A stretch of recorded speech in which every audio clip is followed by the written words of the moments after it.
Here to take a closer look at President Trump's speech, President of American Encore Sean Noble and radio show host Robert Patillo. Gentlemen, thanks for being here. Robert, I want to get you on this as you are a civil rights lawyer yourself. So much of the defense of the national anthem protests, if you will, are it's a First Amendment right. Where is the disconnect, you think, in that defense? Because it's not a First Amendment right. The NFL is not a government organization. There is no First Amendment right to keep your employment or to make a political statement when you're in uniform, whether you work for an NFL team or you work for FedEx and you want to wear a Make America Great hat when you work your route. Well, I think one thing that we have to realize is that to concentrate on the protest and not the reason for the protest is losing the point. The reason that the NFL players have been protesting is because of the issue of police brutality in America. Just this weekend, we had a young man who was deaf in Oklahoma who was shot dead by police. Last week, we had a young LGBT student in Georgia who was shot dead by police. So we have to address the real issue and the reason they're protesting. Robert, those stories are covered. They're covered often. In fact, they're covered all the time for that very reason, because they are stories.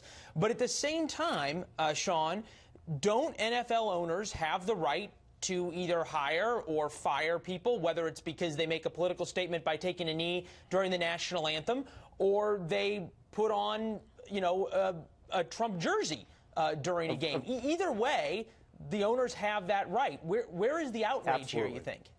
Well, I think this is a very interesting thing, because what you'll find is quality organizations, and I'll use here in Arizona, the Arizona Cardinals are a quality organization led by a quality owner. He hires quality people. You got people like Larry Fitzgerald, Jared Veldheer, Carson Palmer. You'll never see those guys take a knee because they are not those kind of people.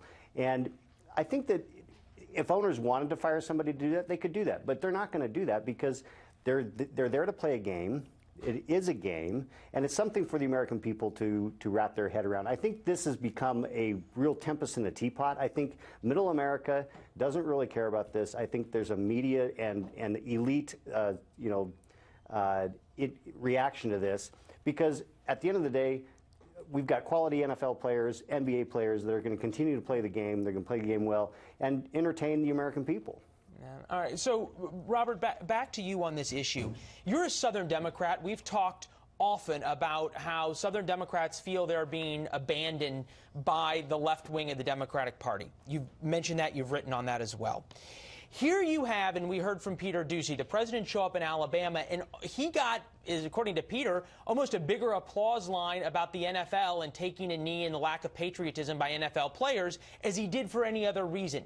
Is the fact that the Democratic Party is continuing to push on this, you know, oh no, it's fine for them to take a knee because they want to make a political statement, is there a tone deafness there in the same tone deafness that you've talked about on other things? Well, no, I think this is a place where the Democratic Party and Republican Party have both failed. Remember, these protests did not start under President Trump. They started when Loretta Lynch and when Eric Holder were attorney generals and when President Obama was the president. The lack of federal action to address the killing of individuals by law enforcement is the reason for the protests. If the president wanted to make a statement about the protest, he should have stated the legislation he wanted to push through to address these issues. The president has made it impossible for black conservatives, be them conservative Democrat or conservative Republicans, to justifiably support him at this point. He's hemorrhaging support across the board. He's attacking Republican senators, he's attacking Republican House members, and he's making it impossible for Republicans to maintain a majority in the House in 2018. What we're going to see tomorrow in the NFL is an unprecedented number of players protesting. He's making the issue worse, not better, by his extreme statements. North Korea tested a nuclear bomb this morning, and President Trump went after Steph Curry on Twitter. We have to concentrate on these issues. All right, I've got to correct you on that, because we don't think it was a nuclear test. We think it may have been something that came from the nuclear test a couple of weeks ago. But your point's well taken that there is perhaps a lot of other issues for us to be talking about, Sean, other than this one. To Robert's point, does the president risk becoming more of a cultural icon than a political icon if this is what he focuses on rather than the political points? Well, let's take a deep breath here. He didn't focus on this. This was a small part of a 1 hour and 20-minute speech that he gave in Alabama at a rally for Luther Strange. I mean, we're the ones making this a big deal. We're the ones blowing out of proportion. I think the reaction to this, I mean, he knows exactly where his base is, and he knows his base appreciates defending the flag, And so he was playing to his base. That's what he will do because he knows how to do it well. He knows how to read his base. And he was giving people in Alabama and the people who are watching the rally that support him exactly what they want. This wasn't a big major statement. It wasn't a big policy statement. It was, hey, wouldn't it be cool to something like this happen? Yeah, but I think this is noteworthy, though, that even, Sean, you're downplaying it as the president is sort of doubling down by the disinvite for the Golden State Warriors. Gentlemen, appreciate your insights. For some reason, I think there's going to be more talk about this, especially tomorrow. Thanks, guys. Thank you. Probably. All right. Thank you.